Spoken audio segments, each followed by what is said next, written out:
Apologies for any disruption while we were away.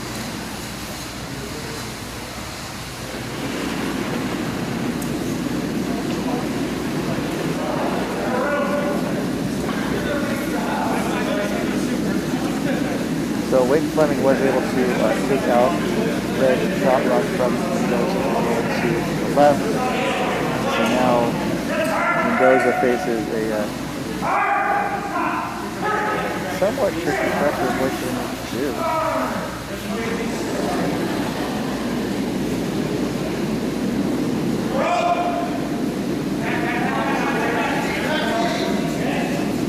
It looks like they might be letting him kick it out. Take out the current shot rod. So it looks like they've been continuing to do. It looks like they just missed it. So now it's dropping 3 for Wade Fleming. Excellent start for that team.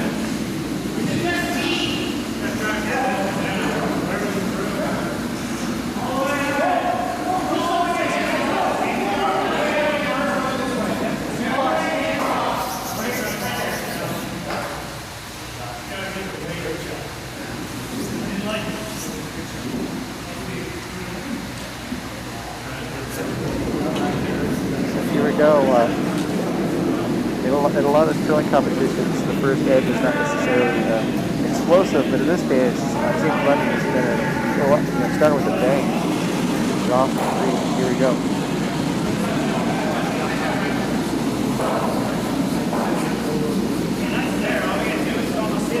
Keep going.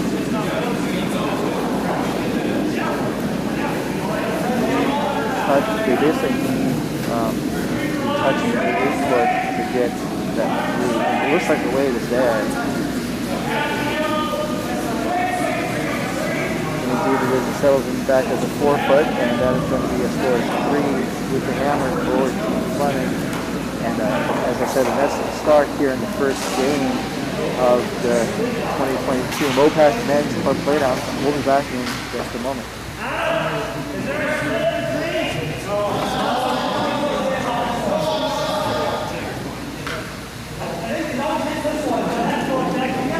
There are 4 sheets here at the Coyotes Curling Club, and then all 8 teams are on the ice every draw.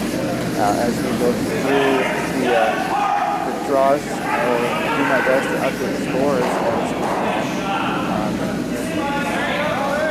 Part of it's going to be a little tricky because there aren't any names on the scoreboard. So I might have to intuit whether or not, what the score actually is.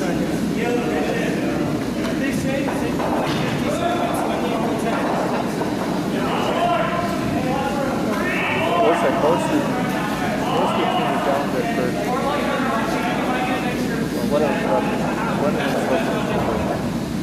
Just to run down the teams that are on the ice. On sheet A, we have Team Leclerc from Coyotes taking on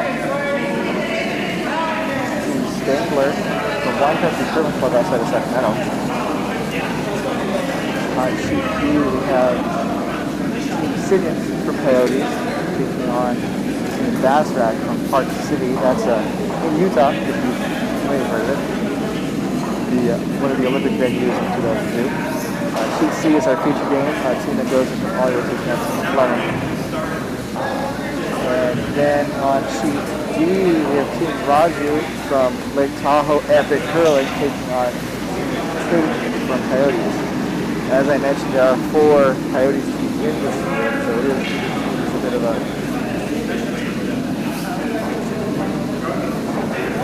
Coyotes versus the world, perhaps? I don't know.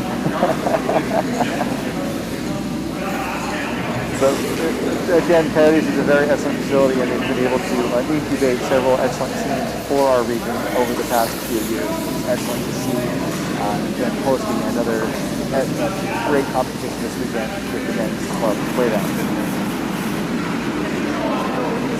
We're underway here on our feature sheets in the second ends. Looks like Team Fleming with their lead went right into the top of the house.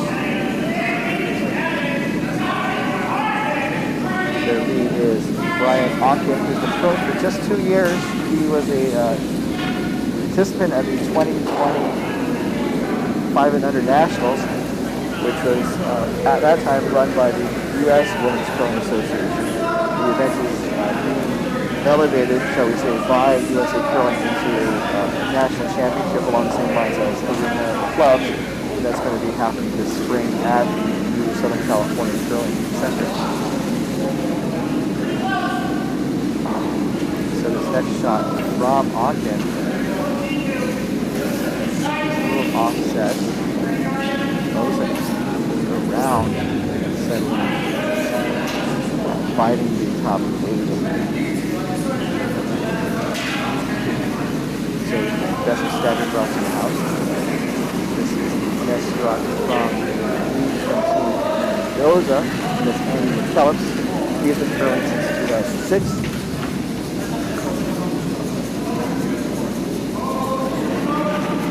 Highlights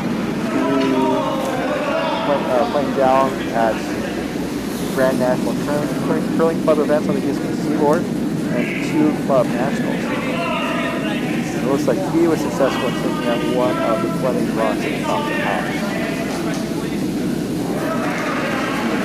That's the first stone coming from Fleming's second, Jeff Baird. Yeah, I'm looking at the wrong file, I apologize. Have a lot of paperwork. This is the second for Fleming. It's Kevin Maloney, who's been curling for 6 years. He was also at the 500 Nationals in both 2020 and 2019. He also was a MoPac 500 champion in 2019. And it looks like he basically put that rock back into the house. The yellow Fleming rocks at the top of the house. It looks like Team Mendoza is going to replace those. And we now have the second for Team Fleming, Matt Gamboa. He was a 2012 club national, and he was also the California State Champion in 2015 at the Pacific. And this one looks to be the most important.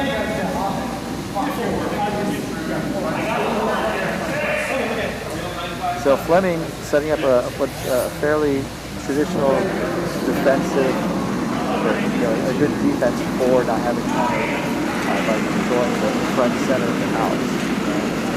And now it looks like they might be running around those centers.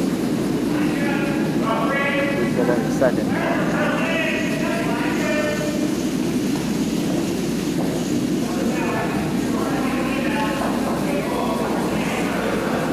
It looks pretty good. It looks like the line's good as well. It's going to get around those top of the house drops and settle in about 2/3, 3/5, maybe more than that for this overhead. So it looks like Mendoza wants to play on that.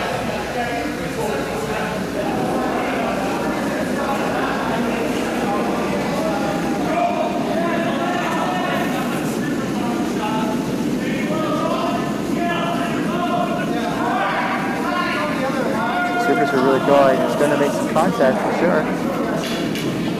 Get one, and it's going to roll, but it's going to roll through or under the top Fleming stone. So it's going to sit pretty exposed.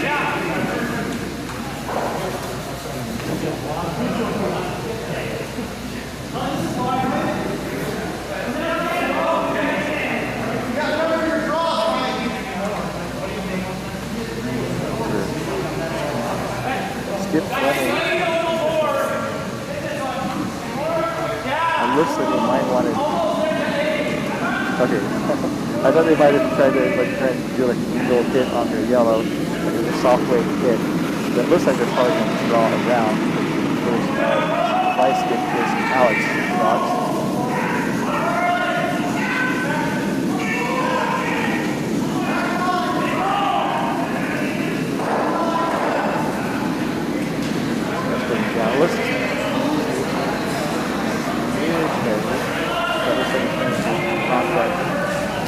So it looks like, okay, it looks like they actually were trying to do a soft bit hit. They hit the top yellow and kind of moves that to the side, and the shot rock rolls off to the side. So now for Mendoza, might try to do a double.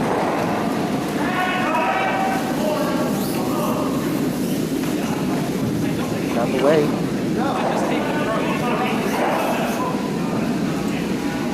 Over curl, yellow. Take out their own, and your shoe is going to go out of play.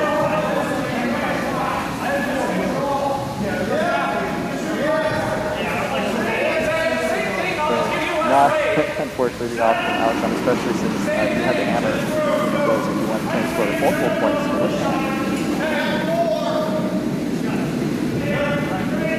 So, Team Fleming, listen, they want to put up a guard.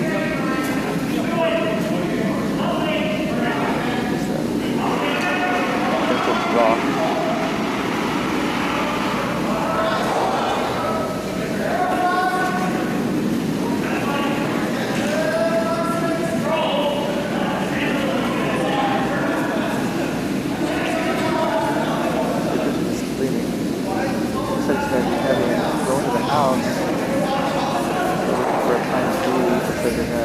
Off the shot rock and roll to the right side of the button. So now for Mendoza, there's some backing. So Mendoza might be able to manufacture definitely one, maybe two. I think it looks like he might want to hit the roll.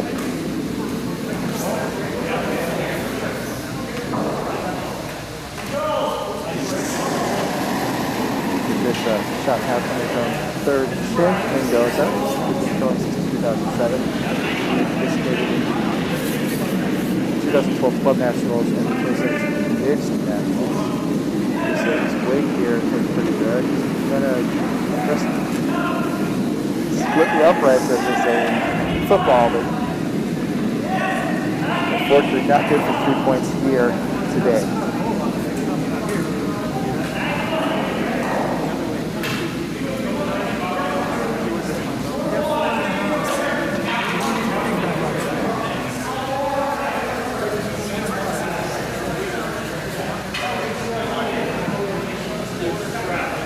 So with four in the house, Team Fleming, holding all the cards in the center. It looks like he just wants to put one right in the center. Make it that much harder for Mendoza to clear out and hopefully stick around for at least one. But the chances for Team Fleming to steal this end they're pretty high at this point.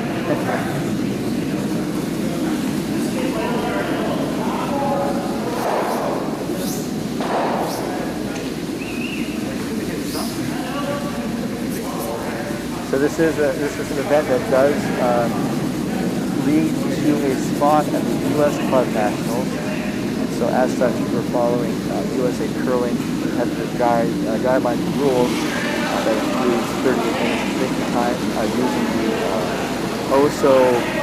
not very useful orange broom pads. And the reason they were chosen is because they're not as effective as other broom pads and seem to help level the playing field. 10 end games, although there is no minimum on how long teams have to play. They can resign early.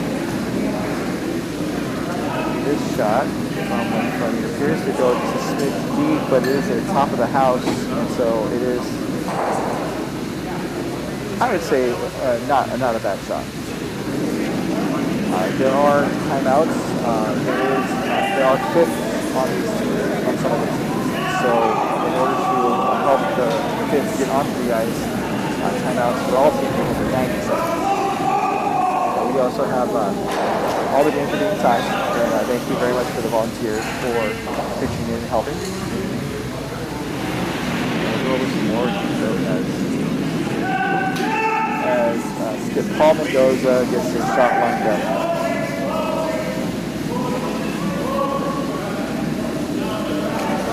For his first two skip shots here in the second half.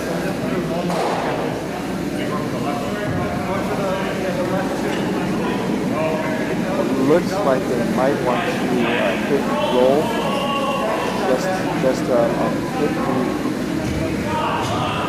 hit the shot rock, which is just behind the button, and then on just to the left side, so it can roll under the shot that Wing Fleming just put up. So here's the first of Paul Mendoza.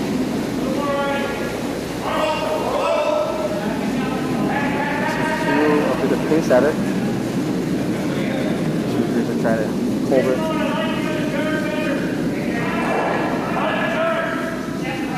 Okay.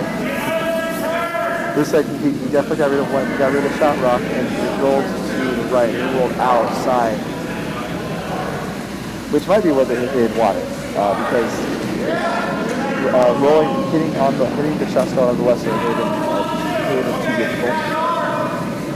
But now Wing Fleming is sitting 2, and it looks like they're just going to put a guard up.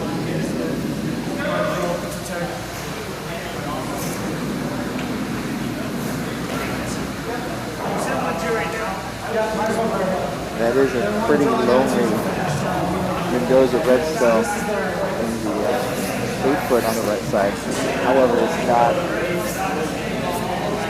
super easy for Wing Fleming to get it out. So I think he's just going to draw that middle. And also, there's not a great need to try and get that red out.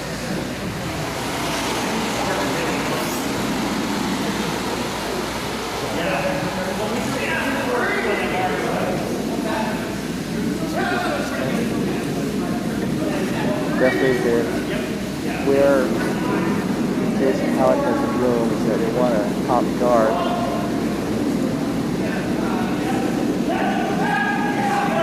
Looks like it's going to be a little heavy with Jan going to the ring. But not bad. It's a staggered from the rock that's the top 8-foot. So there's not going to be really easy for Paul Mendoza to get those stuff out of the way. So it looks like they're looking at a very big board to try and keep up a shot rock, probably to hit the stick and just a 1.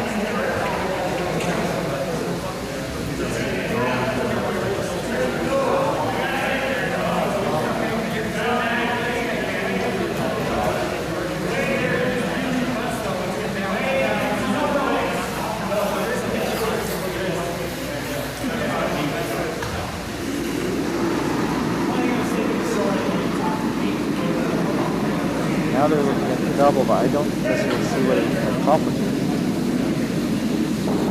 Because they can't get the red, if they hit those yellows with the shot rock, they can't get that shot rock, the shooter, any closer to the ring.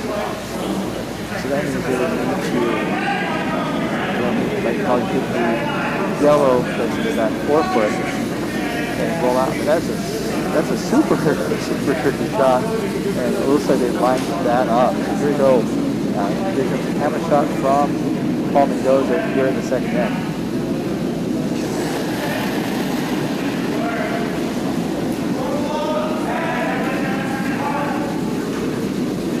Shooters are going, sweeping hard. It looks like it's over curling though.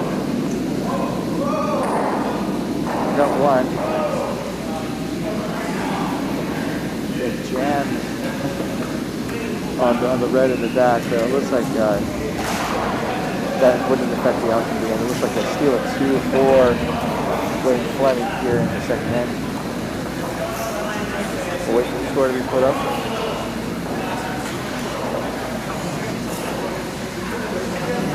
Looking at sheet 4, sheet D, they use alphabet here for the Coyotes. Looks like sheet K from Coyotes put up a 3 spot. Raju from Lake Tahoe Epic Curling has the camera.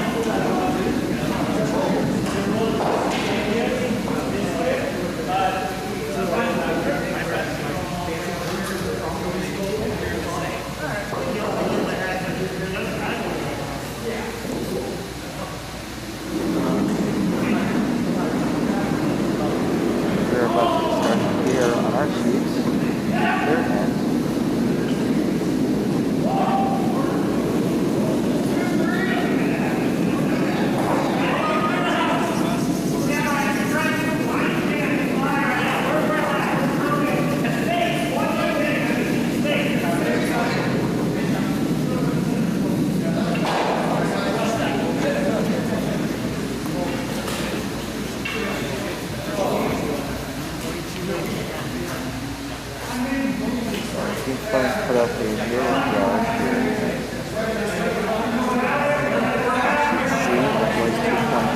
Fleming.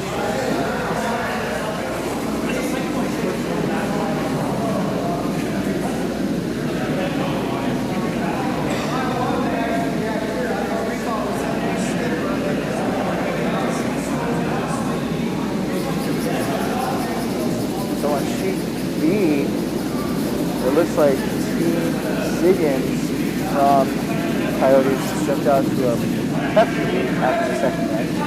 They scored a deuce in the third, so they picked up the 4 in the second, so they're now up 6-0 over Team Bazrak from Park City.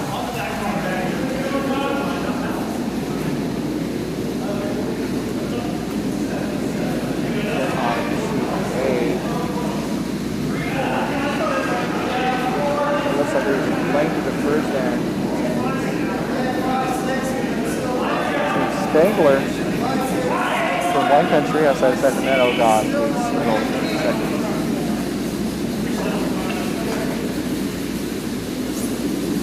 So on our sheet, Team Mendoza put up a focus to be a corner guard, and Team Fleming basically ignored that and went around the center guard to 6-shot rock just in the top 4.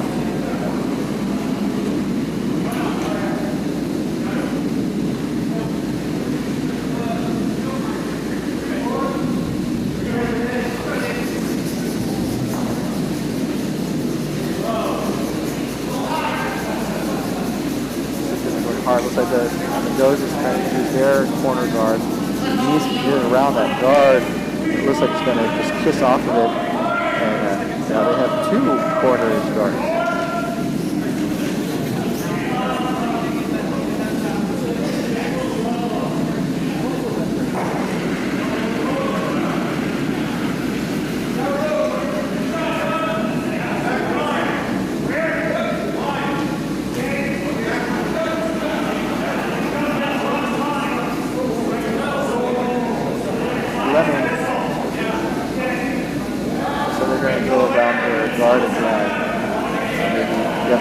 'cause they want to be right in front of their shot in the house.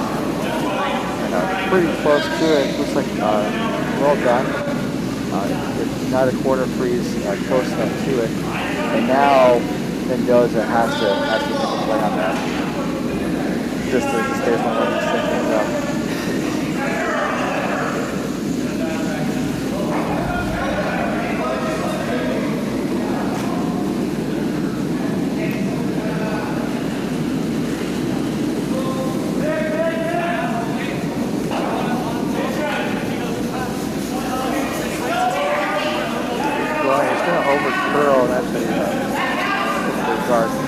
Hit the front guard. That may have been the call for the shot, because it now does open up the center for Mendoza to access those 2 shot zones. So Fleming seeking to defend those shot zones is going to try and put up the guard again.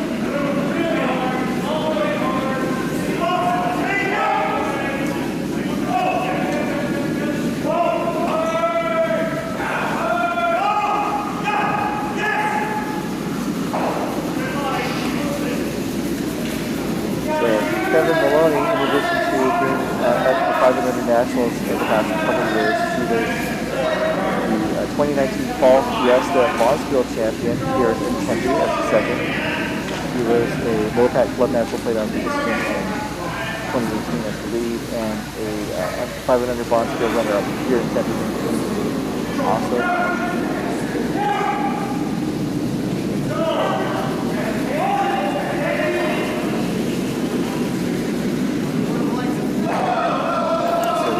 Put back up, but not left it open a little bit. So Mendoza's turn to go around it on the other side. Contact. Get the rocks moving. And stick the shooter. Now the shooter sticks out. So there's only one yellow in the house now. It is sitting around the tee line on the left side, on the 4-foot, and then you have red just a little bit to the left of that, the outer 8-foot.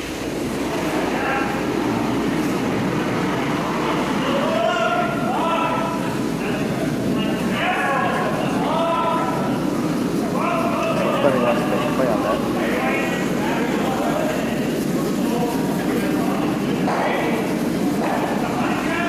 Competition also looking for that roll, and what a beautiful roll for Fleming. And that was to the Howard shot. So what a great shot from Howard, well managed by the team. And so now you have two rocks against some Fleming in the house. If not frozen onto each other, very close to it. Look at the overhead, it's about maybe a feet separation.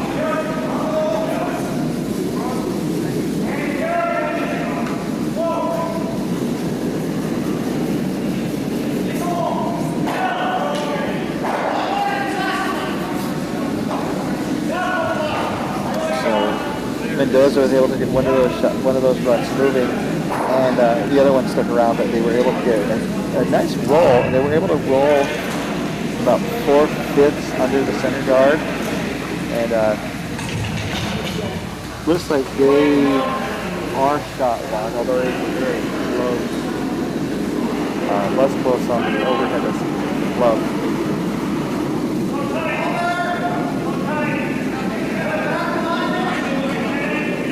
So it looked like Fleming wanted Alex to heavy draw tap.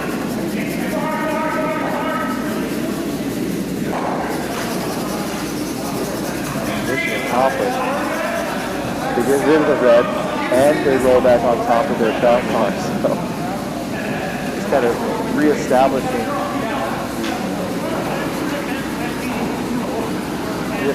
orders and something.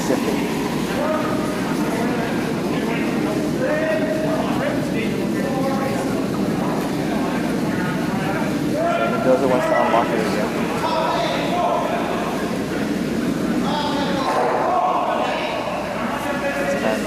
Get one, and they roll outside, they stick around. And so Wayne Fleming, for his first two skipstone, wants to just make that Mendoza's going to go away.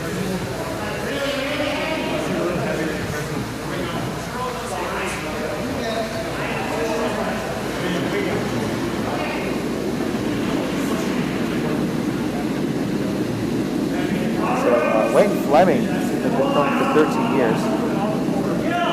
He has an impressive resume, as has been provided to us.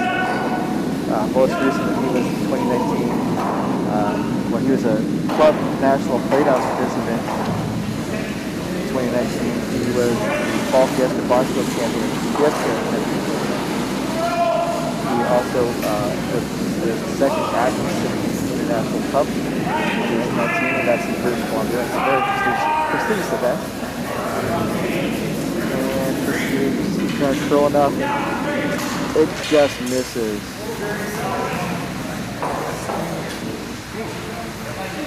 So now the door, there's a crack in the door for Team Mendoza. And they can hit the roll. You gotta be careful not to, I don't think they're going to hit their red. They get a little bit of separation and roll under the cover to the right. They manufactured 2 points and really kind of reset this game during the third end.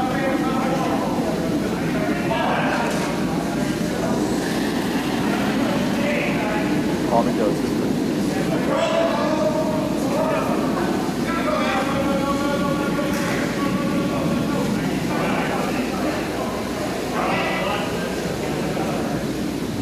Like the wings are pretty good. Probably needed to throw a little bit more because now the other thing from the swings back to Fleming because now it looks like there's a possible use for Mr. Fleming.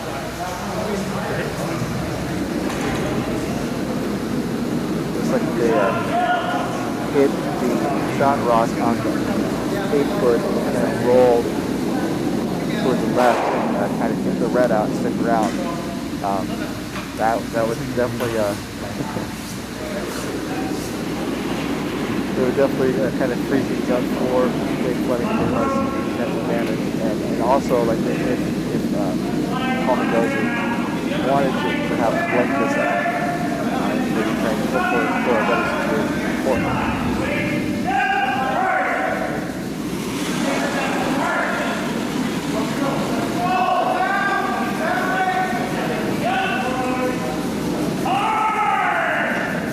Going. So it might be overthrowing a smidge.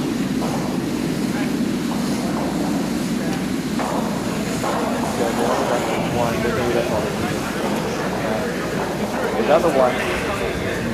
Now, Mendoza needs to be careful because if they want to move that yellow stone, but they don't want to move red. Well, if they do move the red, they want to make sure that they still outhouse the yellow, and they also want to stick the computer so they can see. So, the difficulty level on this is pretty high for probably goes into this hammer shot. Right now.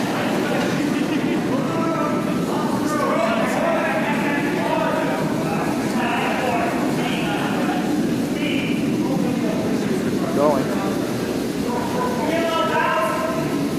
Looks like it's overcurling. This is not well. Oh, unfortunate. So he made contact with both of the stones on the left side. But he basically picked the red out and pushed the yellow back towards the center. So it was going to be a steal of one for Wayne here at the first draw, the first game here at the 2022 MoPac men's club Playdowns.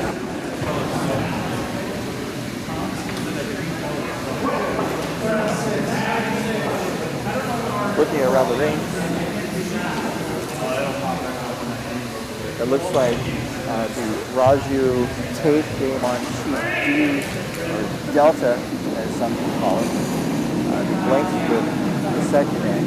So now Raju is throwing shot stones in the third.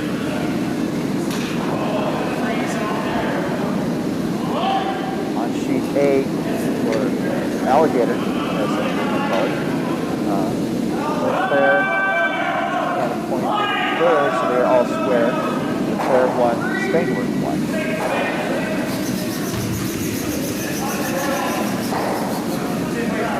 Sheet B, or Anna, it looks like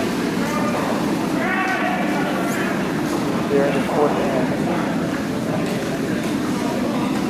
Let's see the score, so we'll keep you updated as back on our feature sheet. Wayne Fleming is using the tried and true, put up a tight center guard. And let us see what Mendoza and Lee and the Phillips. So someone in the war room let me know that Team Bazrak from Park City got on the board on sheet B for Bonkers, and so it's now a 6-1 game. So for our feature sheet game, it looks like Mendoza opted for the corner guard, hoping to generate some offense.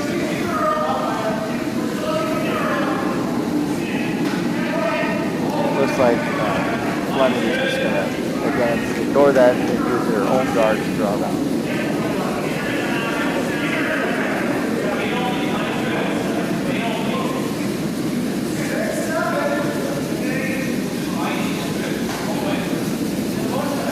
Fleming's sweeper is doing a constant escort down the ice. Not letting the zoom on it, maybe it's way off. He's curling around the guard and suddenly looks back to the house.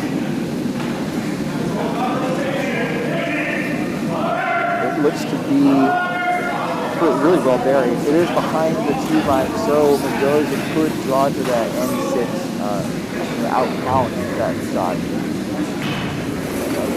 Really excellent draw from that shot.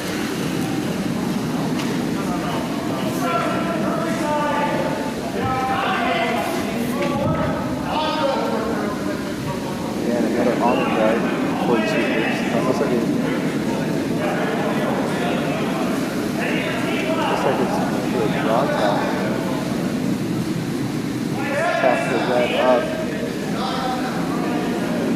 Those two guys, now it's a double corner guard. Team Fleming is going to sink another stone around the center.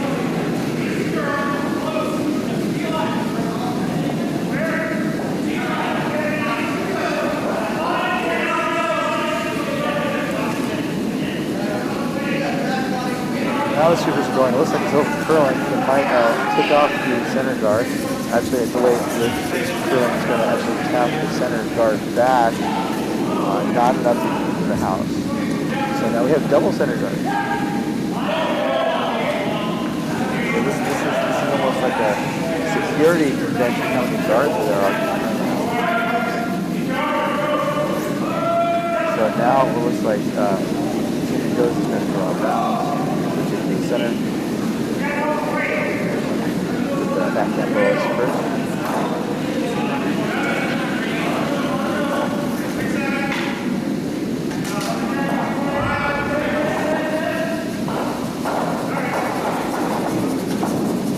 Looks like that's over curling. He's going to crash on the Fleming guard and roll over towards corner guards on the right.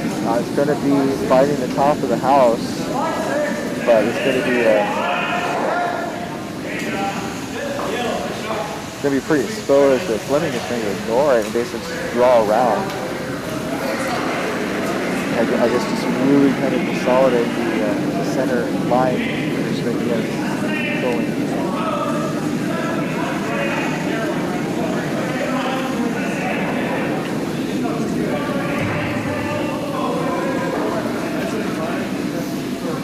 This one looks to be a little wide and actually might have to red in.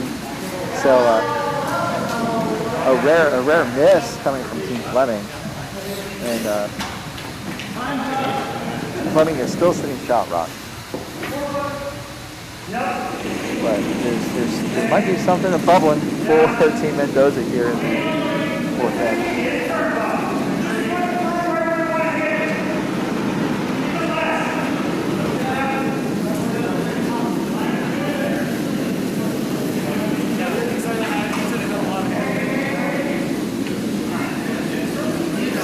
Lots of rocks in play. This rock is curling up pretty nicely. It looks like the weight might not be all the way there. It's going to settle in right next to the red lace in the second shot. So now, Team Fleming is sitting 1, and Team Mendoza is sitting 2-3 the shots. So, however, it looks like a part of the corner is poking out. So Fleming could make a play on those shots with the Mendoza rocks in the house.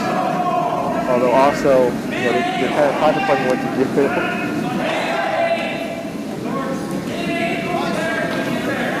Looks like they might be going for a guard.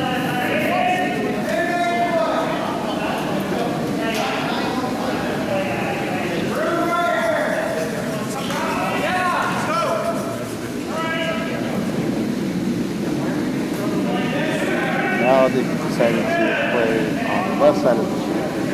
We haven't seen a lot of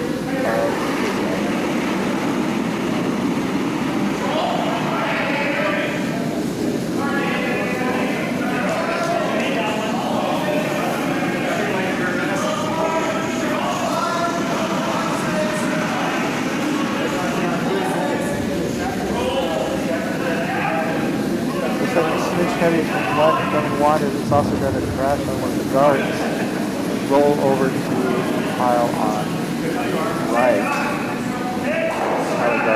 So now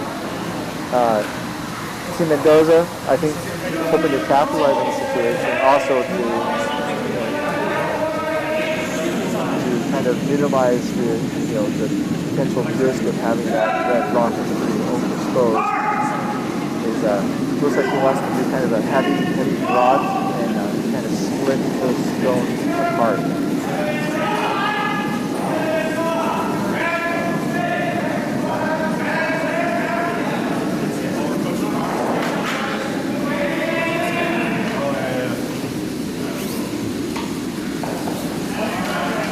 Landing's pretty good. I don't know if the weight is going to be enough to get things moving. And Landon actually, the weather was pretty good. But it basically rolled one of the Mendoza rods fully open. And you know, Fleming could take that rock out and maybe stick the shooter so that it would condition under the Fleming stones is play. It looks like they just want to shut the door again. Here's the dead drop coming down from this pallet. This one looks like it's overcurling a smidge, but it does make that port in front of the house that much more narrow.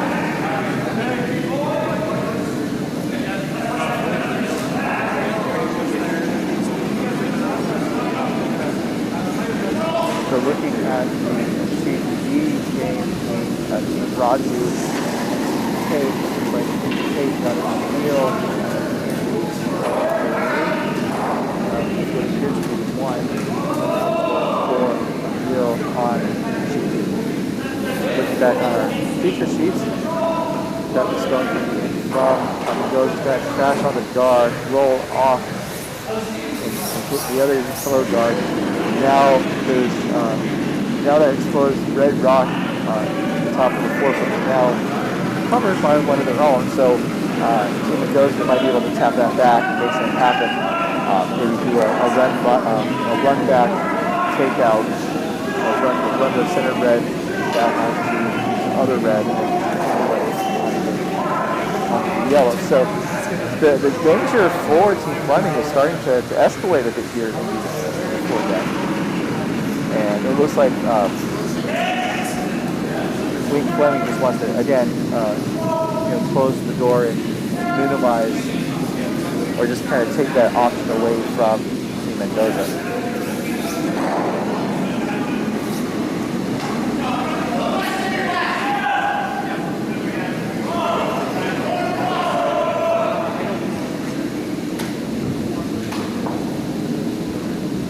Here we go, the first Houston stone coming for Fleming.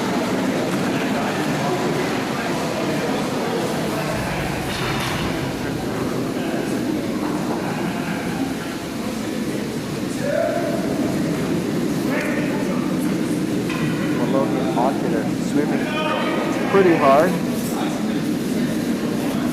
Looks like they're flamed out. It is just to make sure that Team Mendoza can't run the center red back. Looks like that red is still available.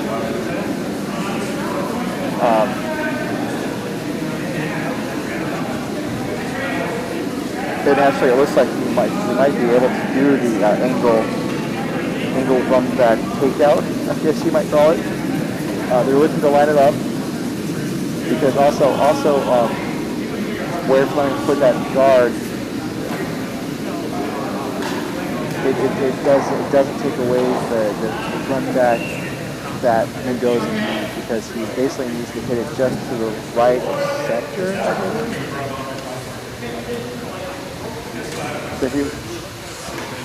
So maybe Fleming did actually do a good job, because the center red rock needs to hit the red that's in the house on just to the right, and so I think when Fleming did succeed in making that shot, very, very difficult. I can't really place the odds on that. But it looks like they're trying to line it up.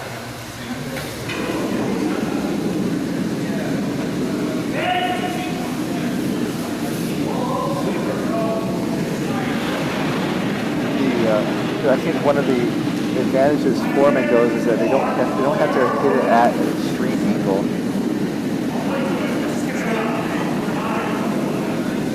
It also looks like the weight that Mendoza wants to throw at the shot is, I would say, half, maybe heavy half. So not a ton of weight. add this, which is probably ideal. But here we go.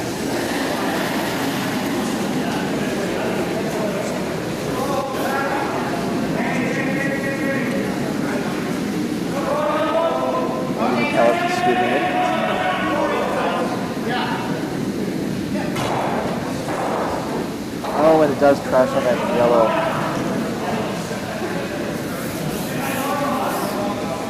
So mission accomplished for Wayne Fleming to prevent the run back. But now that run back is still potentially there. So I would think that they would maybe put that guard back up and just again try to deny Paul Mendoza that shot the second time. It's just a very messy house. Tis the season because it looks like there's a Christmas tree in front of the house.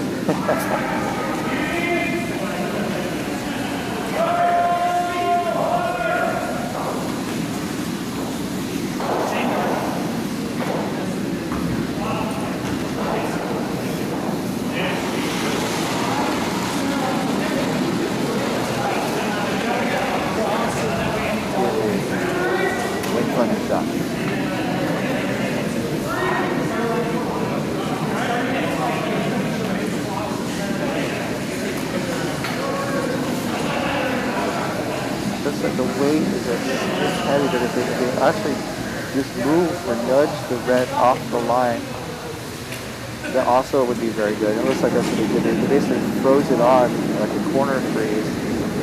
And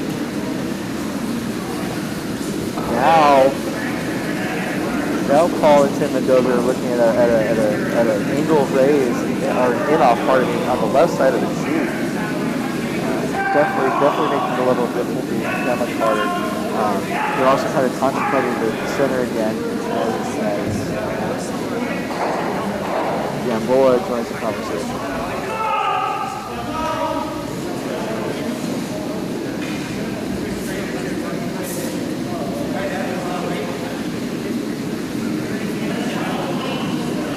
That's going to be a pretty tricky angle. It's a very steep in-off.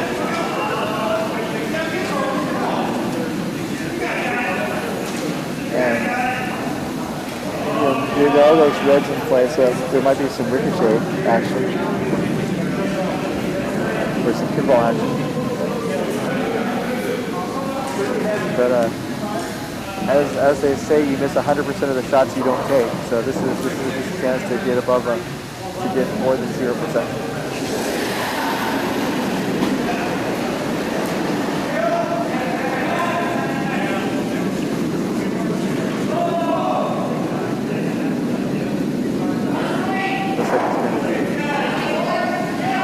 Oh, it was close.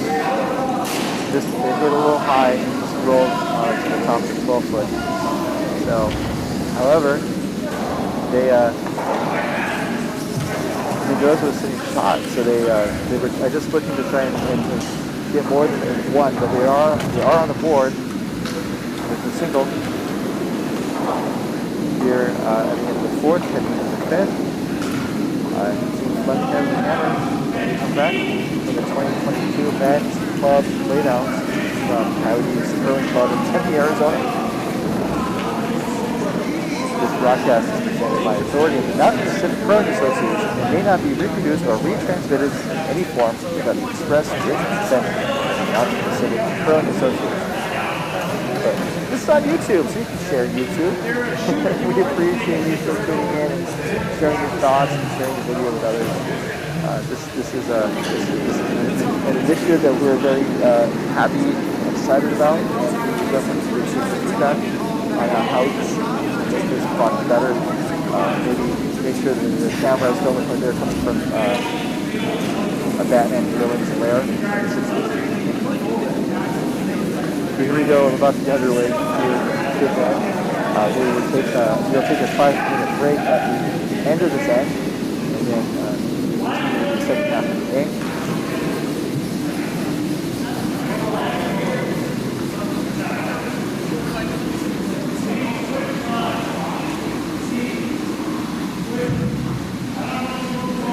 So, looking around the ring on sheet A, from 110 put up single, fourth, looks like. So now it's there 2-1, segue for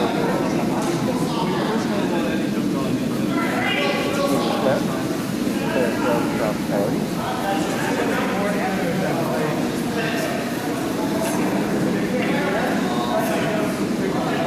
So now the roles are a bit reversed between Fleming and Mendoza, with Fleming having hammer for the first time since the first match. Mendoza put up a center-ish guard, and Fleming responded with the corner guard. On sheet B in the fourth hand, Team Fleming from Coyotes put up a single, and so now they extended their lead by 7-1 over Mendoza from March.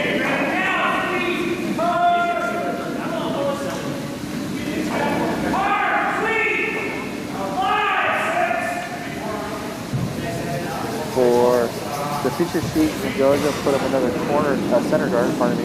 So now they're staggered guards, they're high guards.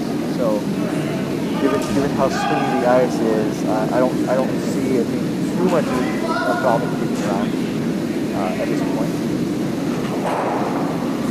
Looks like Fleming is going to go around their corner guard. Just a switch heavy. He's going to actually curl all the way around their guard and through the house, touching the back line.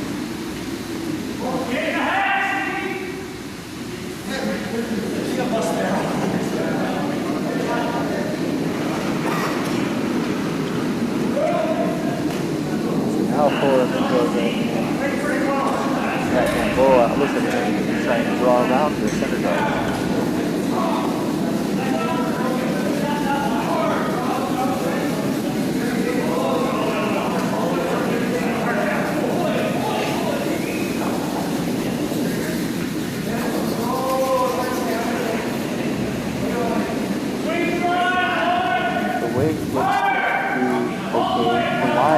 Just crashed on the guard. So they roll open. But it does block off a path to the house. And so now it looks like it's time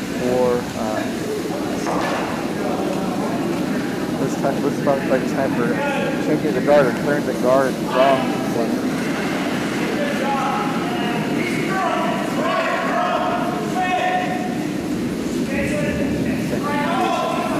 Kevin Hobart.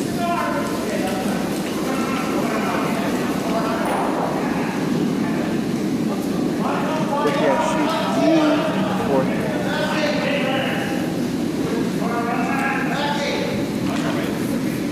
Take put up another single against Team Rogers. Now the score. It's 5-0, I believe.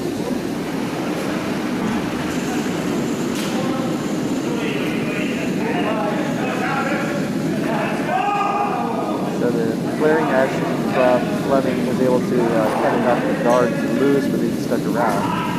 So now Mendoza's going to do a draw tap the red back. It wasn't right on, so it actually tapped the red slightly towards the right, from the top of the here. It's in the house, shot rock. It is pretty open.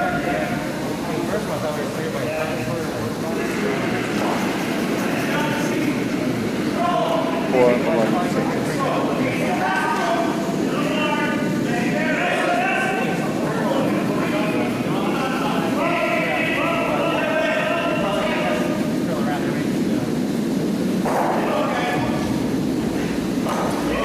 So pretty nice nose hits. It may have been nice. It would have been perhaps nicer to hit it on the right edge and then roll under the cover, but it's so now for Mendoza, he probably wants to hit it just to the right of the single and roll under the center guard. hopefully to manufacture a steel here.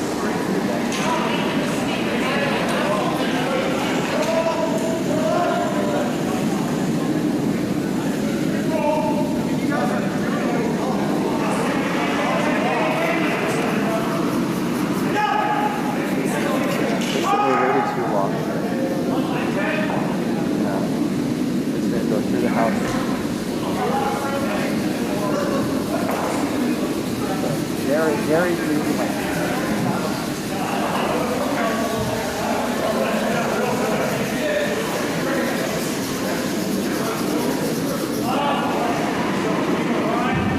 The first two coming from Bison's situation out. Looks like they just want to clear the guard out. The point that it doesn't jam on the yellow that's in the house.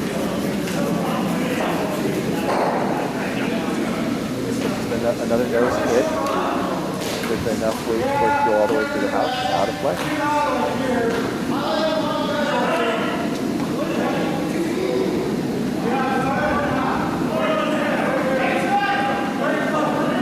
However, the shot block is still pretty open, so it looks like Mendoza can try again to keep that out.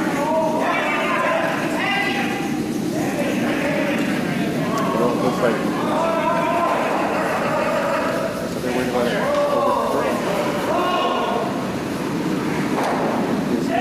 crash on the center guard, off the side.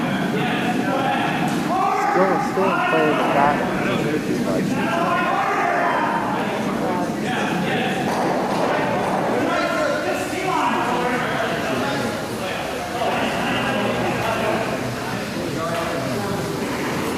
So it looks like perhaps Fleming wants to draw around the center guard and split the house a bit.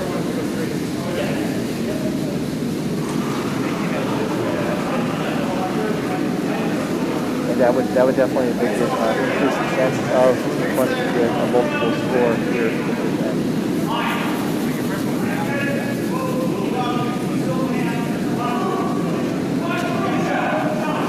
It looks like it's really well done.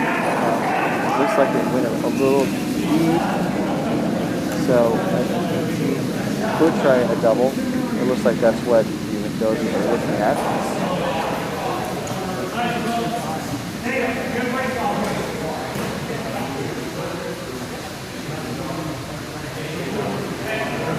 It's not a Jimmy double though. It does require Jimmy stone on the right side, the upper 12 foot, just to the right middle, so it will roll across and tap the other yellow out of the edge.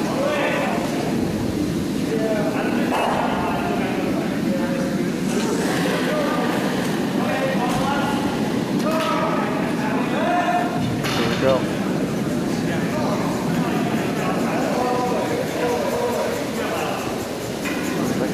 Curling. So look like the one. That is all they got.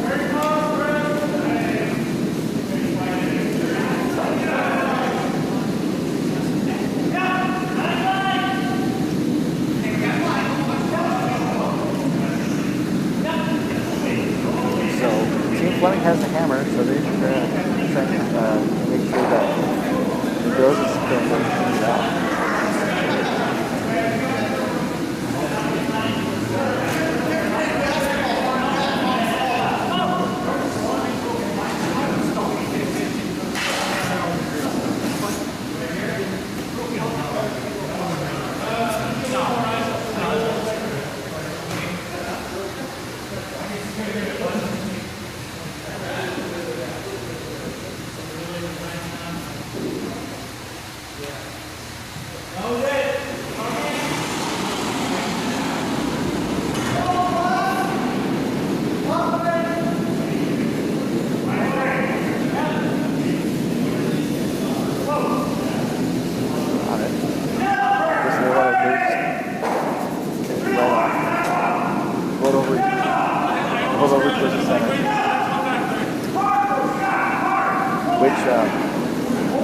Again offers a tempting double opportunity for Team Mendoza. This one might be a bit easier than the first one because the rocks are that much closer than before.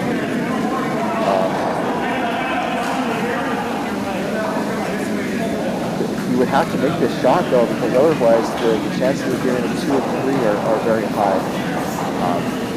There's not necessarily a good place to stick a rock, a shot rock outside the Fleming stone, especially not being a place where Fleming can't just like tap in out later.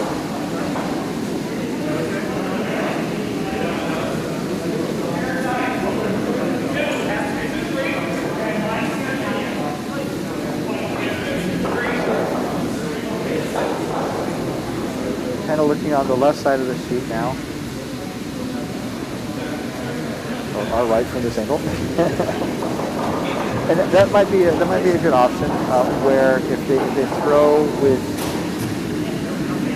I would say almost halfway, maybe a little more than that. They can get around the guard. They can get around the guard and hopefully tap the yellow back and get some shot under cover. And that would seem to be a really good option.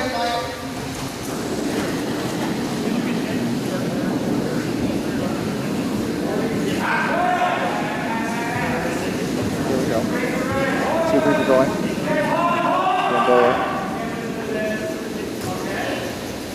Looks like it's curling up a bit, so maybe for time B, that's over curling.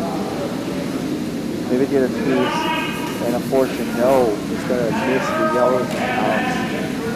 Settle on the back 8, just on the edge, outside the edge of the 4-foot. And so now Fleming is sitting the 1.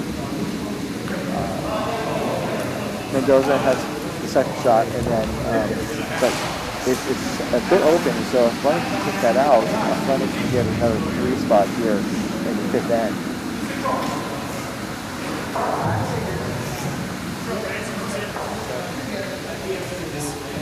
So it looks like that's the shot that they lined up.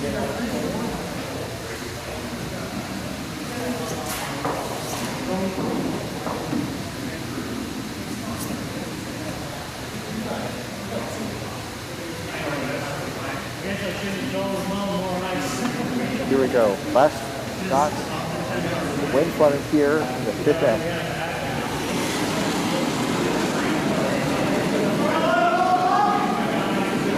Looks like the width's pretty good.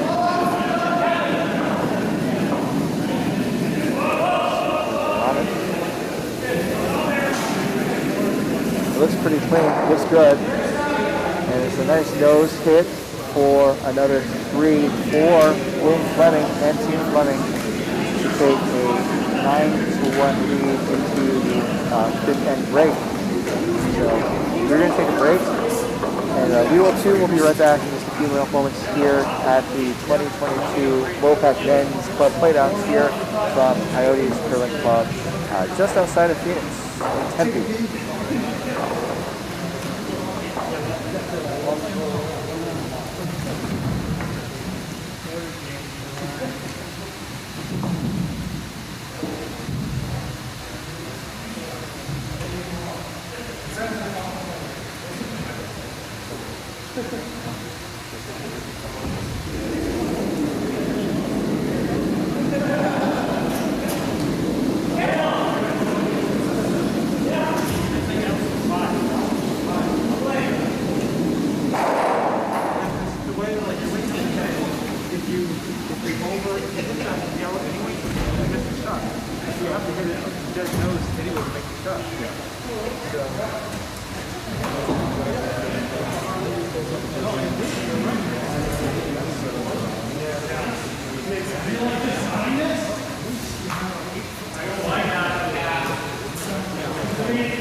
while they are finishing getting the resets for the 6th end here in our first game at the 2022 MoPac Men's Club Playdowns, just to kind of take another look around the rings. Most of the teams have either finished their 5th end break or are about to. On sheets A, the game between Team Leclerc and Team Spangler. Sorry. I'm trying to learn all these teams. Team Spangler from Wine Country.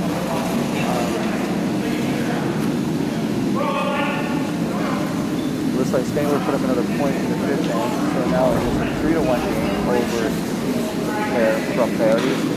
On sheets B, Team Siggins of Coyotes put up another point over Team Bazrak from Park City. So now it is an 8-1 affair. On sheet B, they are about to finish their 5th enders here. And then on our feature sheets, the first game here at the event, it's been mostly Team Fleming of Coyotes, opening with the hammer with a 3 in the 1st end, and he hasn't really looked back since. He stole a 2 in the 2nd end,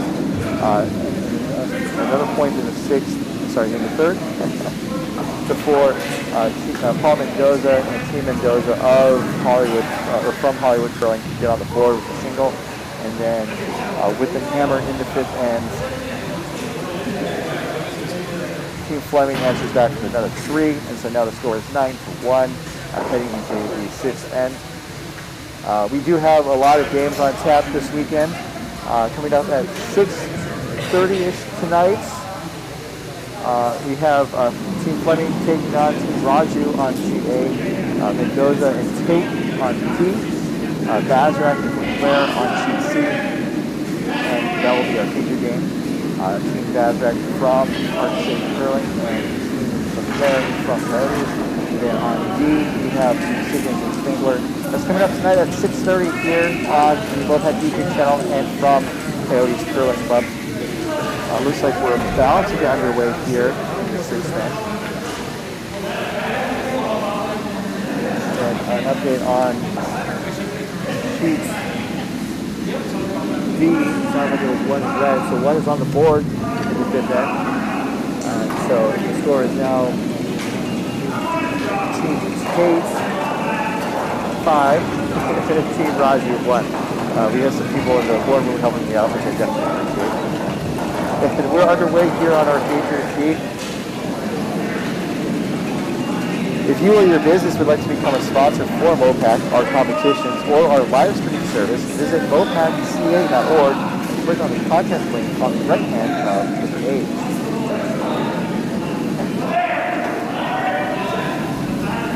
So, Team Fleming opens the 6th end with a rider at the top of the house.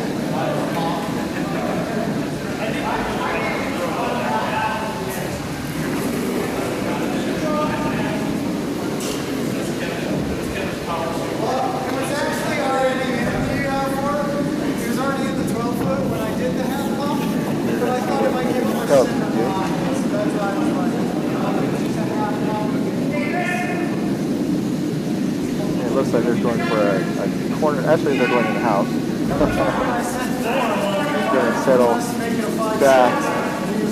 Oh my goodness, they're going to not stick around, or if they do, they're just hanging on.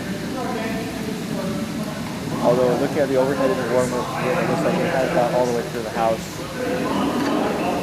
So Fleming is just going to draw around their tight shock that's in the house, the biter.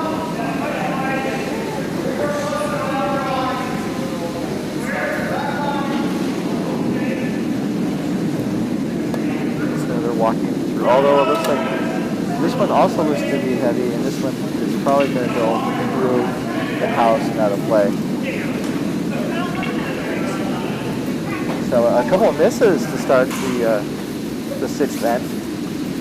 One thing to keep in mind with the end break is that they mop the ice. They mop the ice sounds weird to say, but that's what they do. And so that might kind of change the behavior of the ice than what they were used to in the previous 5X. And yes, as someone in the warm room did point out, they do a bit of pebbling along what they call the glide path, which is where the people who are delivering the curling stone push out and kick out at it. And so that also kind of resets the ice in certain ways that you have to kind of relearn to start the sixth end.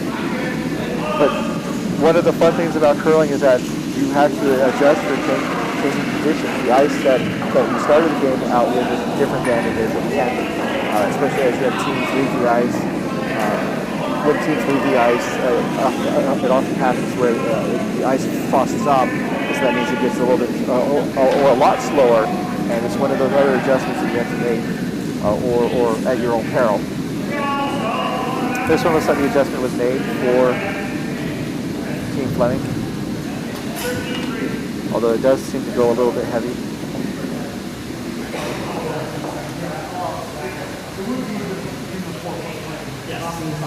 Looks like Mendoza is considering his offense.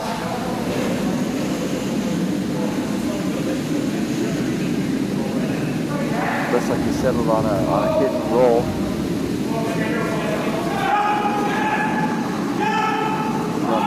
Second,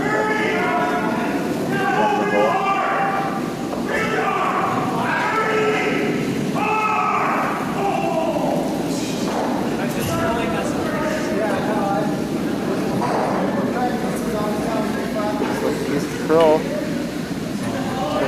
gonna just whip it and then roll out of play. So not much done with that. There was that catcher in the back, so maybe seeing that it may not curl up enough, maybe they could have looked at a plan B. That's also another very important part of the game of curling, is looking at your plan Bs or pro side misses, as they say. Some certain curling, I would say.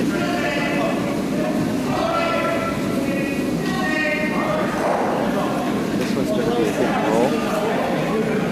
So it's almost like a similar kind of shot that what Mendoza had wanted, Fleming did, just kind of with their stones, vice versa. So now we have a staggered pair of yellows, just biting the house or just in front of the house. So it looks like Mendoza's just going to try and draw around. Mendoza does have the hammer this end.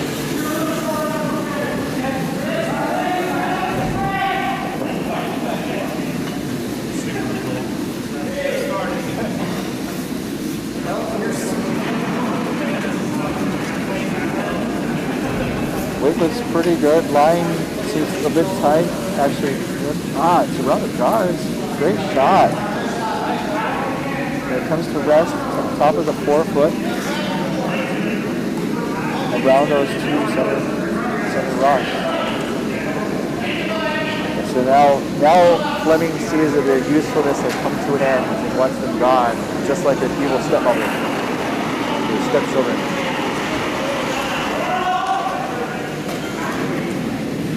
So they're off to military school.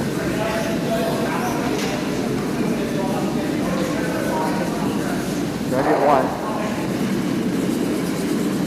Does he have them both? The other one rolls into the house off to the side. So it looks pretty good.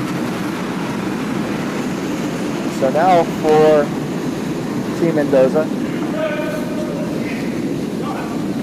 That red shot rock is pretty open, but it's also important to remember that it doesn't necessarily matter if your shot rock or your the scoring is done at the end of the end, so it only really matters where your rocks are at the end of the end, and a lot of the strategy is trying to make sure that your rocks are where they need to be so that they can score once the hand is up. In this case, it looks like they're going to maybe just draw in front of it and maybe freeze it right on, which is not a pretty solid call. The other thing I was thinking about possibly doing as an option would be to take out a yellow that's on the left side, maybe start spreading the rocks around so it'd be harder for Fleming to take it out. Actually, this one's curling up more than I thought. There's going to freeze perhaps right on top of that yellow stone. Actually, it's going to go past it and settle into gap 12. So it looked like they may have been trying to do the freeze, but the weight was just a little too much. The line was pretty good.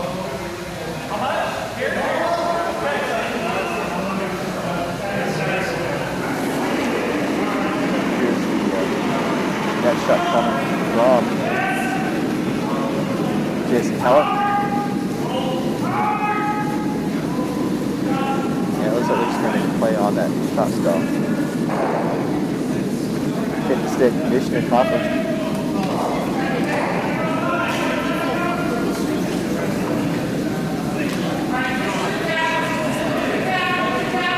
So now, Fleming is sitting first, second, fourth shot, while Mendoza is third, if I'm looking at it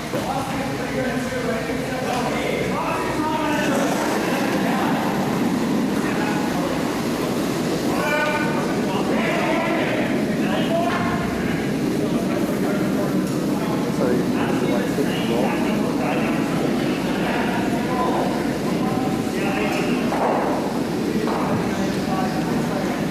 Nice action. Rolls over and taps the yellow further out. So that's a really good shot from Tim Mendoza.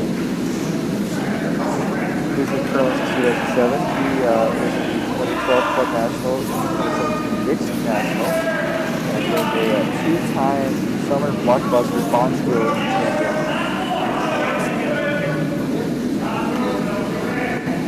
So now it looks like Team Fleming and Wayne just want to get rid of those red rocks.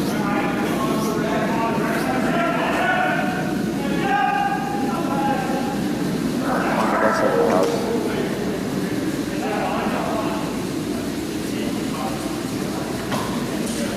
Gets that down the road for the third, second, Fleming, third, fourth.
Want to split the house, and that way they can get at least two out of the same time.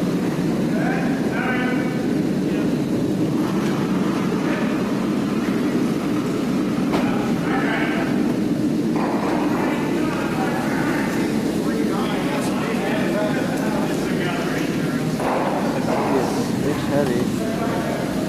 Looks to be going to stick around in the back of the house. Now for Team Fleming, they have one shot.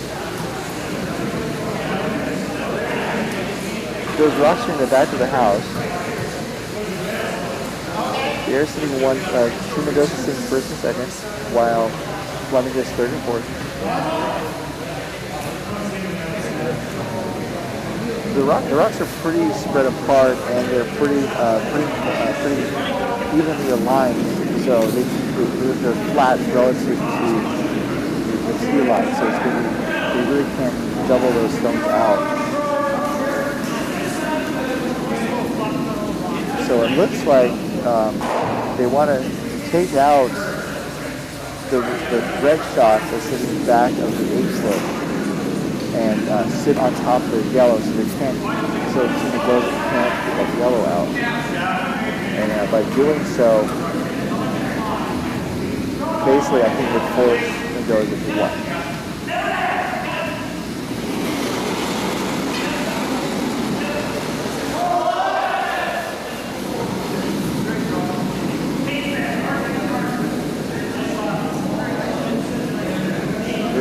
moving it. Looks like they're going to get contact on the red, and they're going to roll out of play.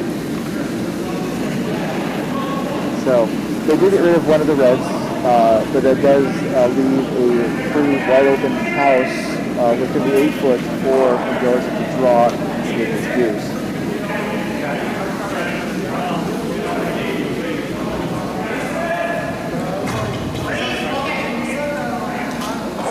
Here we go. Paul Mendoza's chance for 2. Here is the 6 man.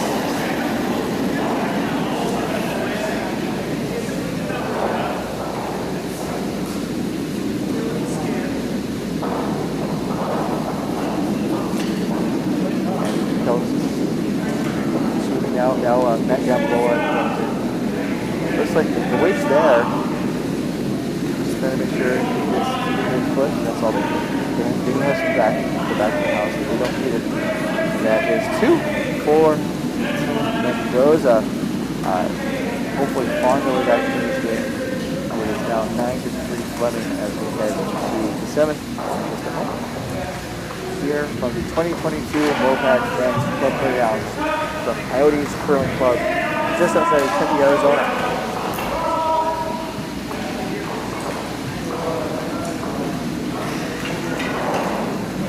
Looking at some of the other sheets, sheet B, the 6th end is still in play.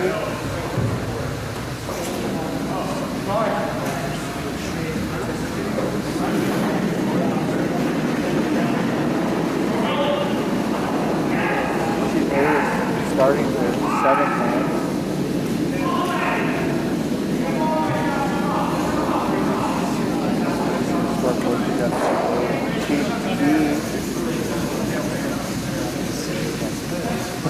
We'll keep you updated with the scintillating insights in just a moment when we resume our attention on the feature sheet with the first rock underway from Team Fleming for Mendoza. Some other information about him: he was the winner of the Broomstone Men's Little International and Cape Cod Men's Summer Skills. He was also a 5-time participant in the Gordon International, including the 2011 first win for the United States in 29 years. So on sheet B, someone in the warm room noted that score is 8-1 in favor of Team Siggins from Coyotes over Team Nazareth. It looks like they just put up another perfect number in the 6th end. After the 6th end, it'll just be 11-1 for Team Siggins.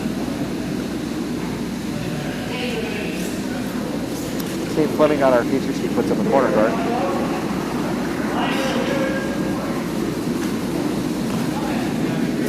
Like Team Mendoza wants to take advantage of their high center guard that they put up.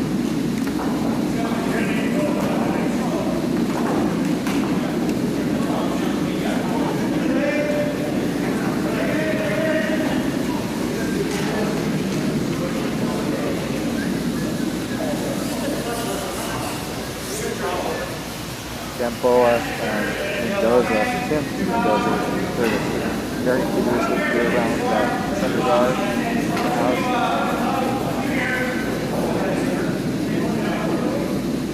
Looks like it's just a short. It's still a guard, so Team Fleming can't take advantage. They can't make a play on that rock really until after the 5th rock in the end takes place.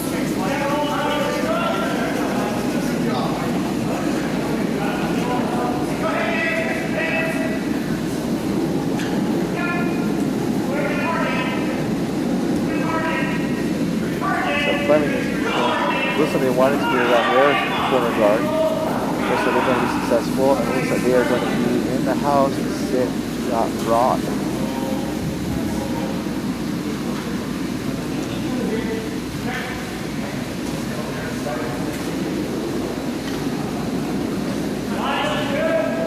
So Team Fleming still being pretty aggressive, trying to get a multiple point score out of this end with hammer.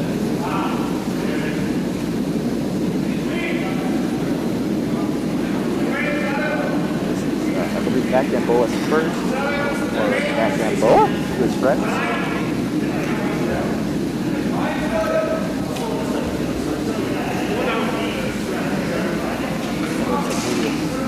A bit wide, but it's curling up pretty nicely. But it's going to be pretty open on the left side of the house. They are shot rock. Looks like Fleming wants to start clearing guards.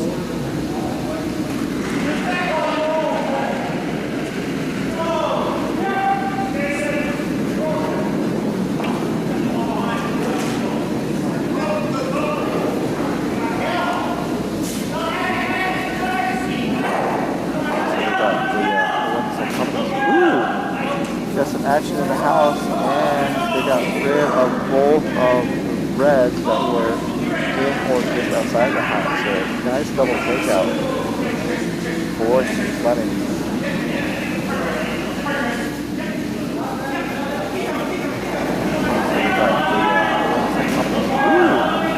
Got some action in the house, and they got rid of both of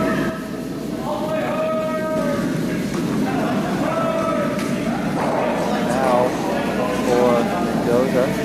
Mendoza just kind of go and draw around the center again.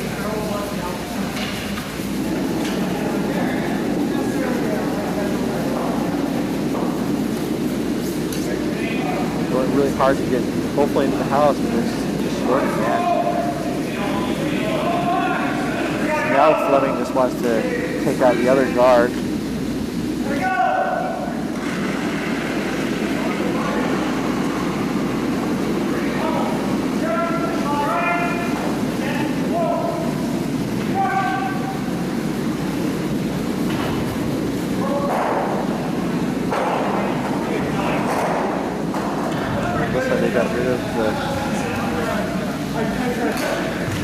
Looks like they bumped the reds back to the top of the just in front of the house.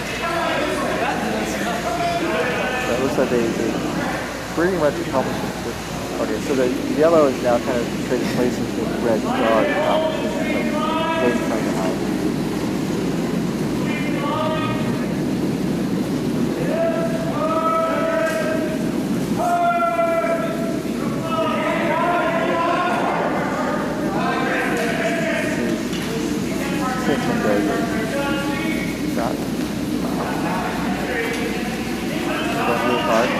Hoping to, I think, tap one of those back. But again, it just comes up a bit short. So it looks like the weight is kind of tricking Team Mendoza a little bit here in this 7th end.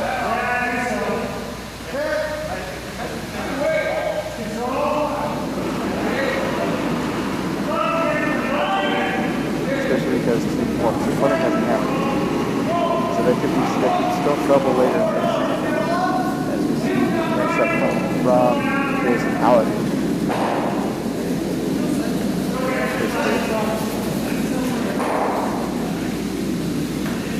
They have those reds moving.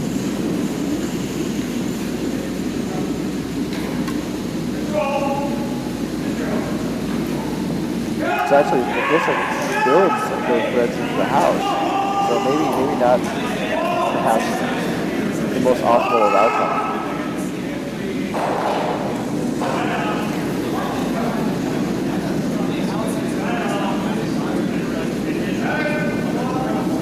So this is Tim Mendoza's last as third here in the 7th.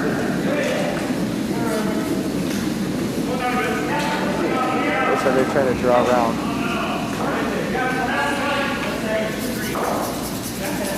One looks to be touch heavy. It's going to go mostly through.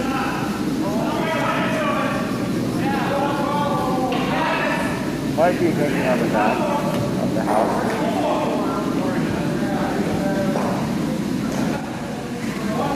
Now for Halleck's last shot here.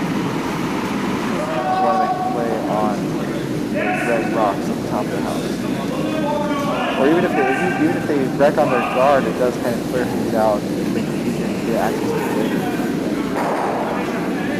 later. they got the 1, but the other red jam. So now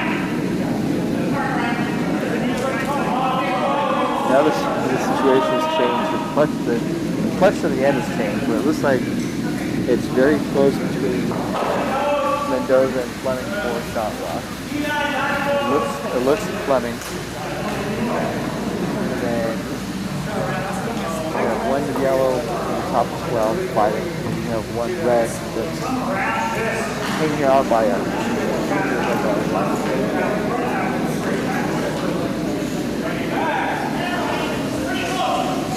Here we go. First piece of film from Paul Mendoza.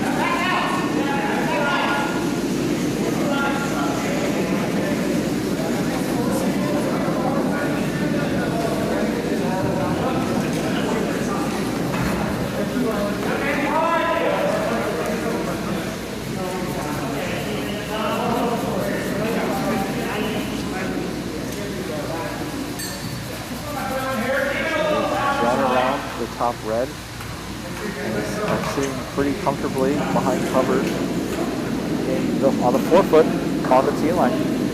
So it looks like a really good draw from Paul Mendoza for his first draw here in the 7th inning.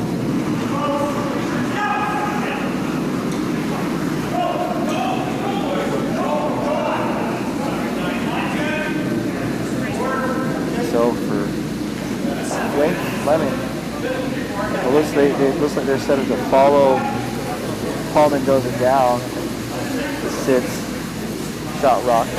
Maybe the corner freezer just to tap it back a little bit.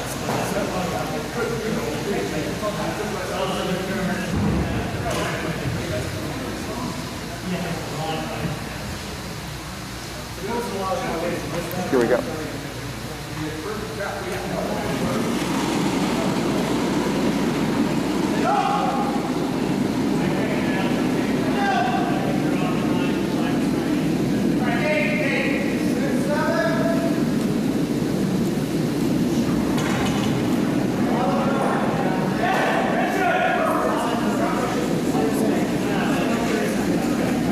Looks like it's a touch heavy.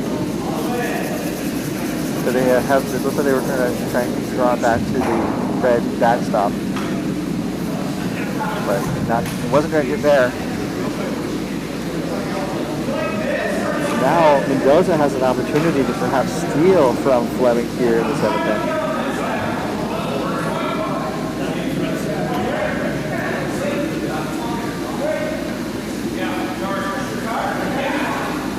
They're sitting the 1. So it looks like they're going to try and have 2 so that Fleming can't get rid of them both and score multiple points.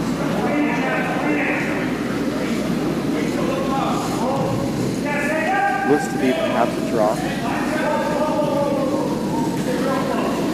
Here we go.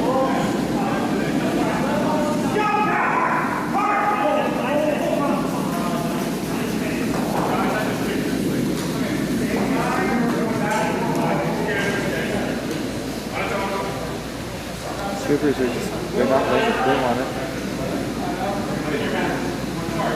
Looks like it might be, the weight's pretty good. Just needs to sit down. Is it going to sit down in time?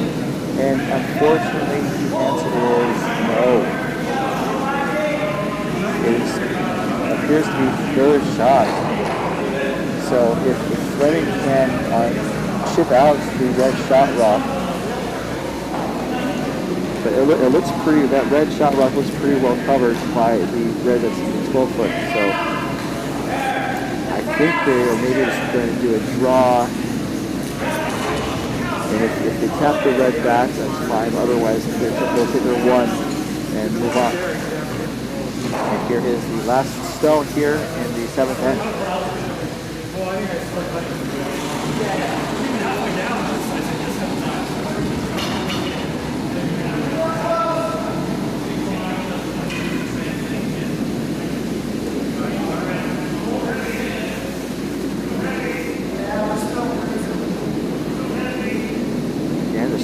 Not putting a room on it. It's supposed to be heavy. It needs to sit down. If it's going to sit down in time, it needs to stop.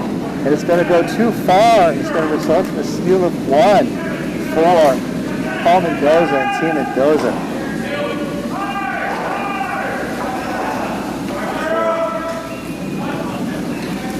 Fleming's lead narrows to 9-4 at the end of 7 here at the 2022 MoPac Men's Playdowns. Let's do a look around the rings as we have a brief pause in the action here on our feature sheet. I'd say very brief. The time between ends is 1 minute.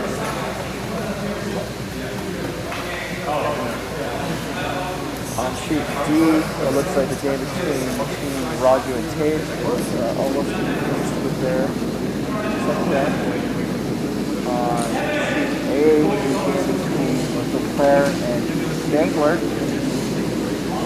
That game's probably the closest game on the ice right now. Looks like they're about to finish their seventh end as we get underway here on the feature sheet. And then on the B sheets, they did finish the seventh end, and they're about to start their eighth end. I'm not sure the score posted yet. We'll update you as soon as I know.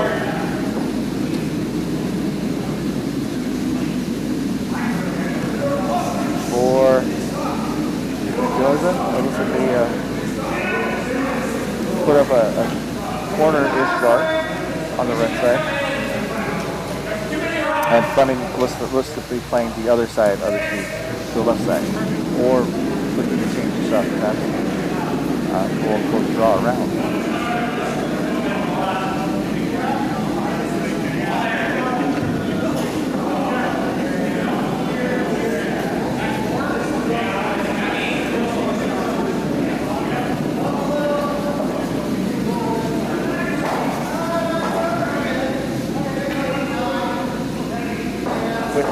Good on the shot. Needs to curl up a bit more. It looks like he's kind of hanging out there. Maybe the weight seems to be a bit heavier than I thought. As it's going to curl towards the back of the house. That cover is pretty. It isn't good. So Mendoza could draw to that, use it as a backstop to really control the center of the house. Perhaps manufacture another steal or force Fleming to just the 1. Here comes that shot from Andrew Kelly.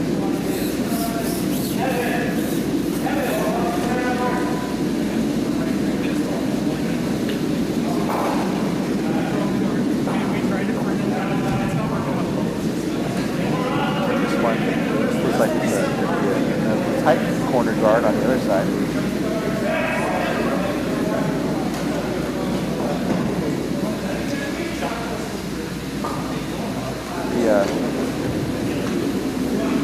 The approach to this end from Mendoza is a bit non-traditional because by putting those rocks in the corner, one of the ideas is to try and draw the plate towards the edge of the sheet, which could keep a more open house. It'll be interesting to see how this end develops. Fleming is opted to draw around the high corner guard on the right side again. A much better on-way draw. Looks to be just above the tree line. And is sitting about 250 buried.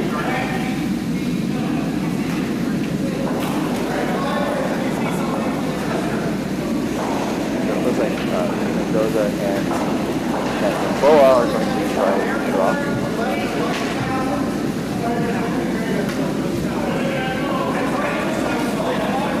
On CP in the 7th end, Team Bazrak from Park City put up another single, so that score is 11-2. This draw from Team goes on our feature sheet. It came to the house. It's pretty exposed, so I don't know if it did much, unfortunately.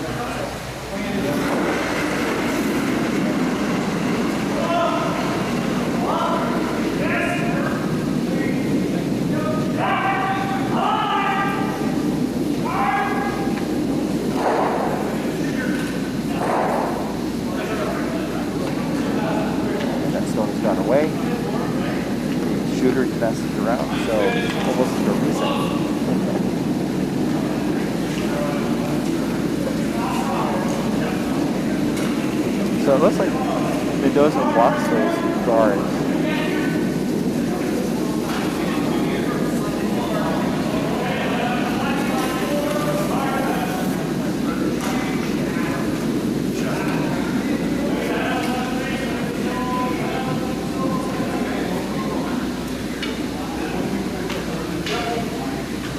The weight on this one is going to be a guard. It looks like this team got off what Skip wanted.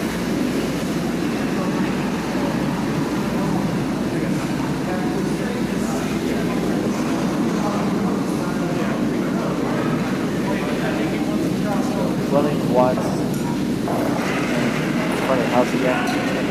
Trying to get rid of those guards.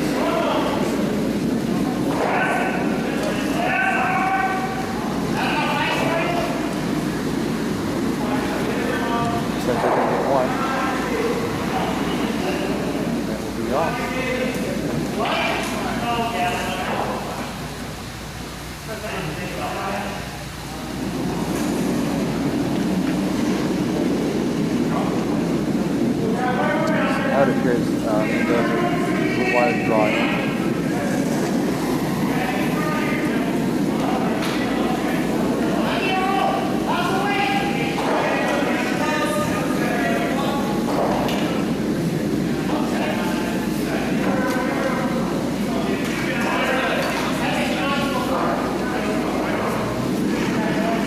Not touching Tim Mendoza's shot. Draw in behind cover. 6. Full 4-foot deep shot. So a nice draw from Tim Mendoza. It would be tricky for Fleming to follow him down. So it looks like they're going to see clean guards again.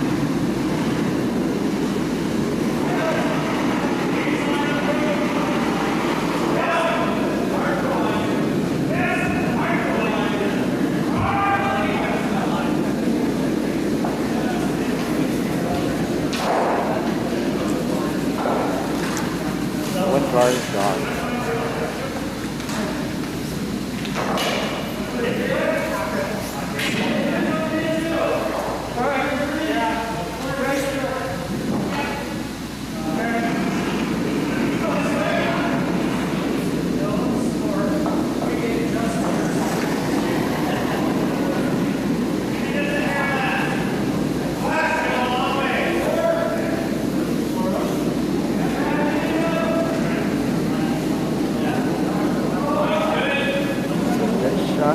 First shot coming, or the next shot coming from Tim Mendoza. Those are going to try to draw again.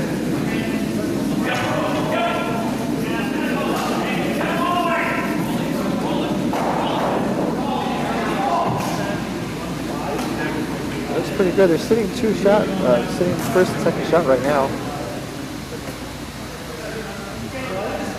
I'm trying to think of the strategy of this.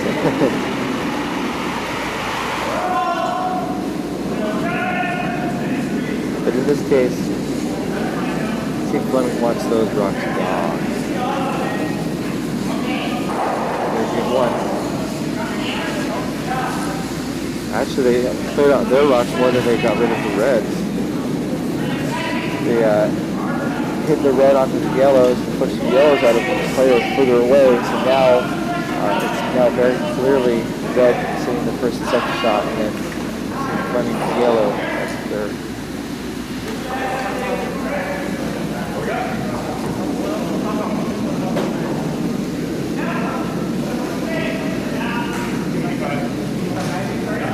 Looks like Paul Mendoza wants to just draw, probably perhaps guard.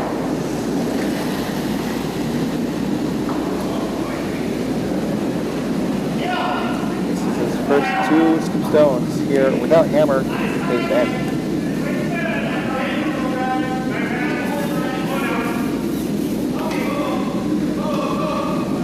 Looks to be maybe a smidge heavy. Going to go through past the button to the back of the 4-foot and settle into the back 8-foot.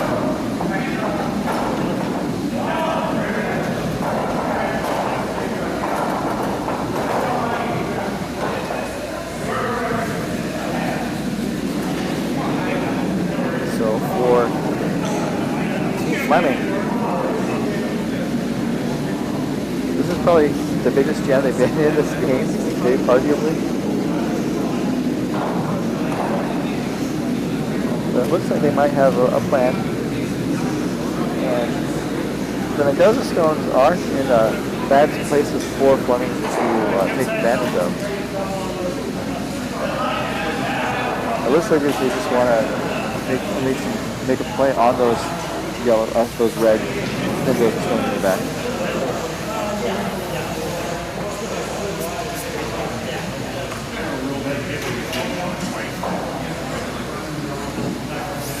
Perhaps double two of those stones out of play. So here we go. First of two stones from Wayne Fleming here in Mendoza.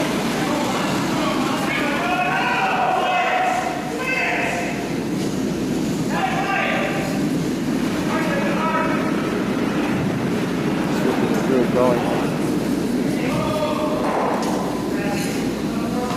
They got the one.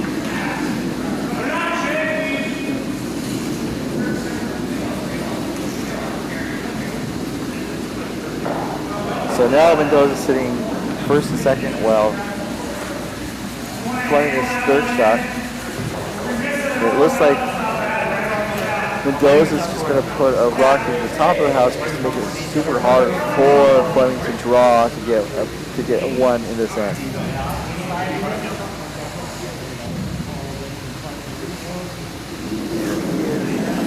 Paul Mendoza, last shot.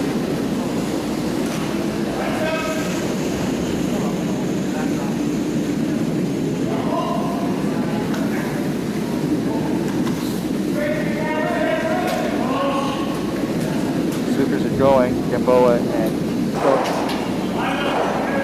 The weight's pretty good. Looks maybe a smidge light. I think they would want it in top of the house. And actually, it looks like it's over curled.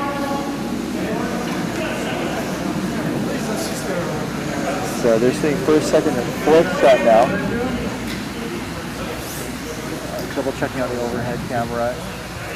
Actually, they're sitting first, second, and third. They are out counting the yellow Fleming stone. So a better shot than I thought. And kudos to Mendoza and the swoopers for getting that rock there. So it looks like Fleming is just going to take his medicine and to draw for one. There is some backing for Fleming. So you can maybe throw it maybe a little bit more weight and Wood could just get a straight draw to the button. Just because there's a little bit of backing. But here is the last stone here, the hammer, came in from Paul Fleming. Or Wayne Fleming. Supers are going. Maloney and Austin.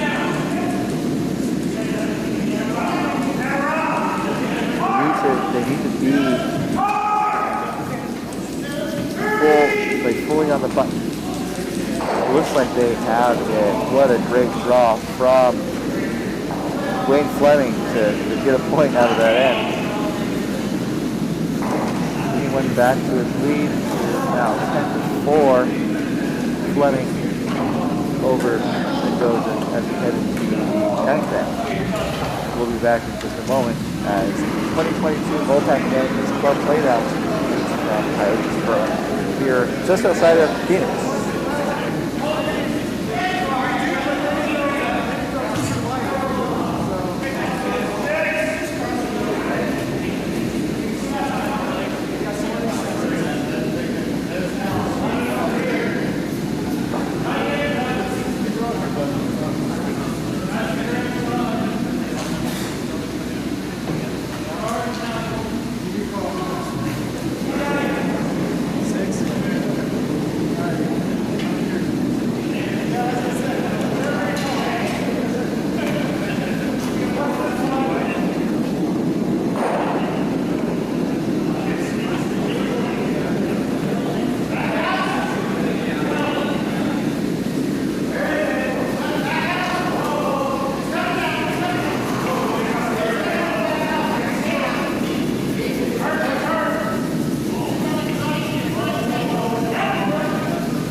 Rocks in play. We're underway here in the 9th of potentially 10 ends here at the 2022 MoPac Men's Club Playdown. We have several guards, and it looks like the first stone coming from Kevin Maloney wrecked on the guards. Taking a look at some of the other sheets, the action on other sheets. For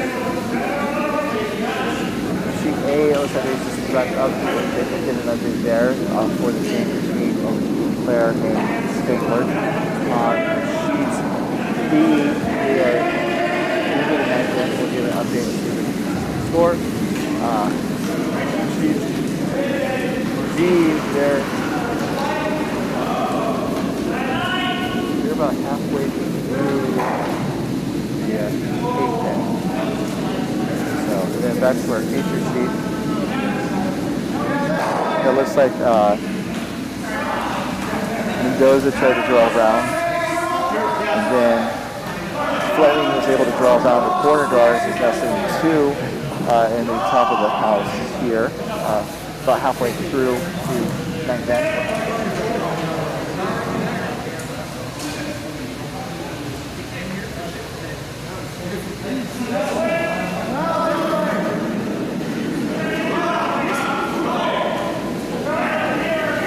So it looks like they're debating a shot.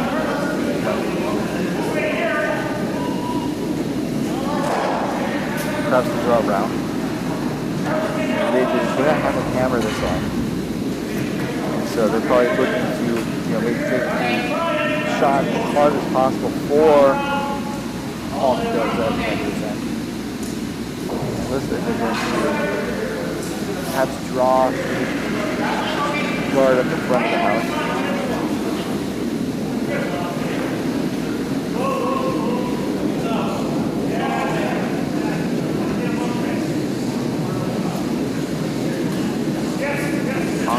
Talent did not let go on. There's another drawing. They're just going to wreck on the red. Push the red towards the house, but not quite in the end. So it does open things up a little bit towards the top of the house.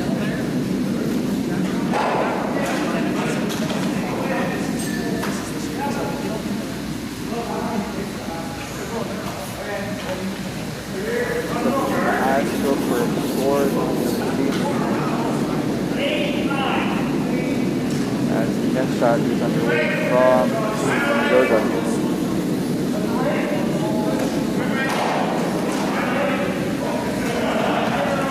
Looks like they wanted to draw around, maybe freeze on top of that yellow. It's some shot just inside the 12 foot. It looks like it's going to overcurl. Well, it's not going to overcurl, it's going to be a little heavy, but it's going to rest right alongside that yellow that's now shot rock.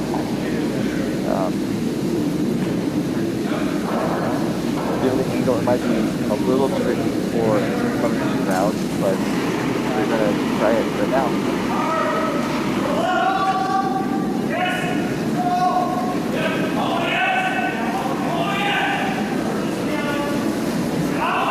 Sweeper's going really hard. Looks like it's going to be along the guard. And it's going to take out the red. Push the yellow to the edge of the 12 foot above the tree line. And the shooter's going to roll out. So now Fleming has 2 with 3 stones to go here in the end.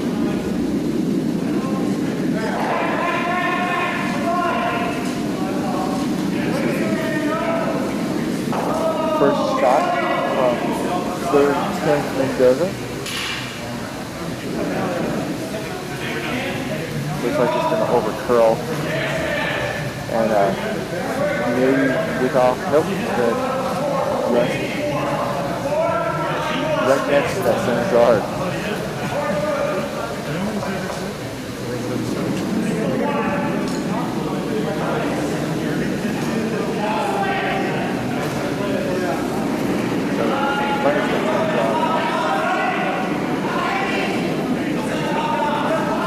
Vice Jason Halleck.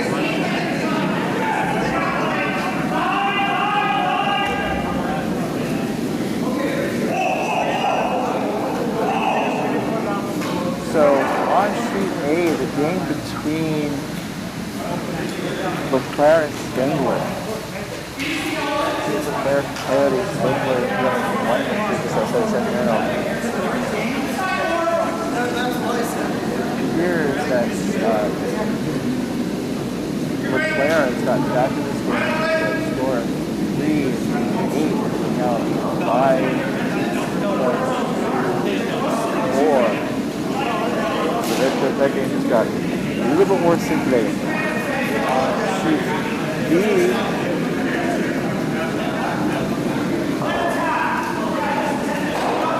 It looks like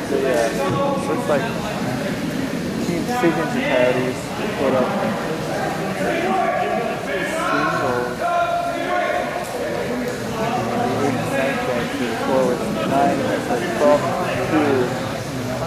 And it looks like that might be all for the first game here on sheet B. Back to our feature sheet.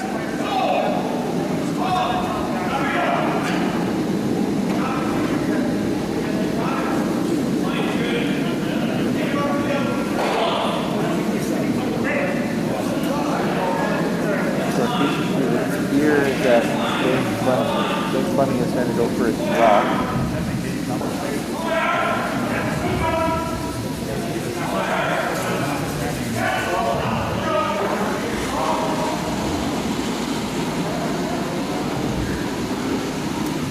Shots underway.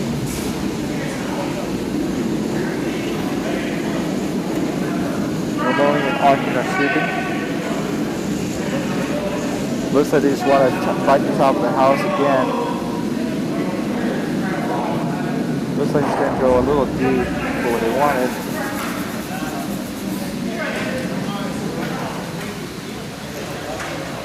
And a little deep, and it seems to be a bit of a miss. Not too bad, but it definitely gives Mendoza an opportunity to perhaps hit and roll under all those guards towards the center of the house. And for sheet B, that game between Sigyn and Bassrack, that game is final 12-2 in favor of Sigyn. This is Paul Mendoza's first shot.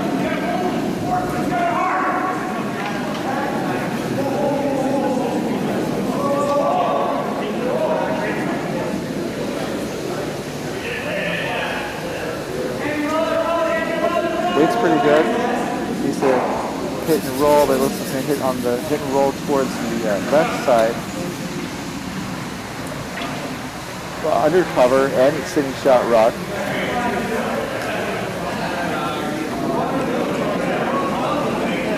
So it looks like a very positive outcome for Paul Mendoza. Looking for the next game for Sigyn and Bassrack. Bassrack will be back at 6:30 or so playing LeClaire. And Sigyn will be playing Spangler on sheet D. That's coming up tonight at around 6:30 here on the MoPac YouTube channel and from Coyotes Curling Club. A couple miles from the airport. Easy on-off access.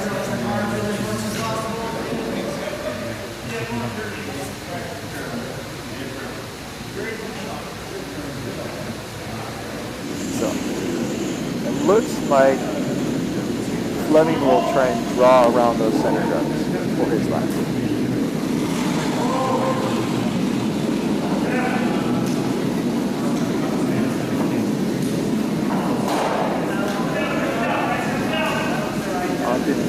Sweeping. Now they're digging in.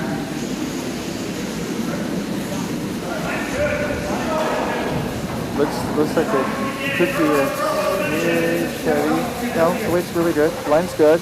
It's around the cover. It's going to be really well buried, sitting on top of the 4-foot. What a great draw from Wayne Fleming here in the ninth end.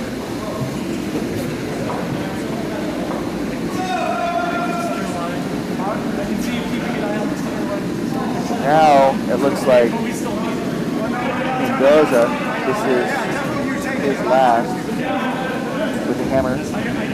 splash shot here in the main bank. It looks like they might probably be like a heavy draw tap to push that yellow out of the way and hopefully have to get two. And here we go.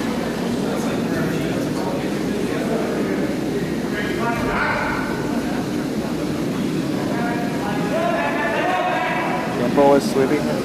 Now he's digging in. Digging it hard. They might be over curling. It looks like it's over curling.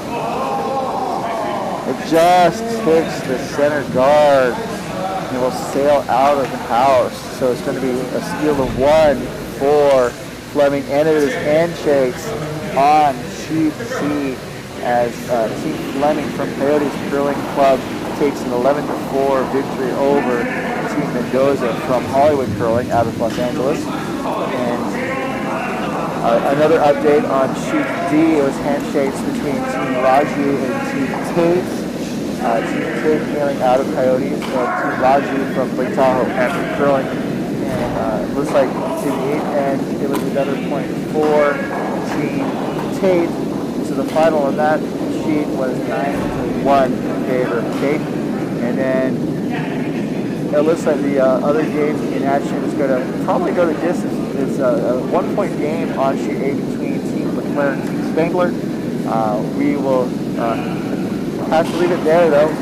What a great battle. And what a fascinating way to start the first game, the first draw of this tournament between 8 teams. It is going to be a full round robin. So each team will play the other, at least they'll play each other once, unless there's a tiebreaker. And we are going to be back here tonight at 6:30-ish, where the featured game is going to be Team Bazrack of Park City versus Team LeClaire of Coyotes.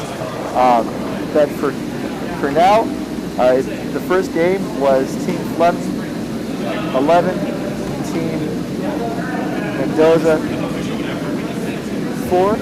And so for all of us here at MoPac and from the Coyotes Curling Club, this has been your announcer Ryan saying thank you for tuning in. Hopefully we'll see you tonight. Good night and good curling.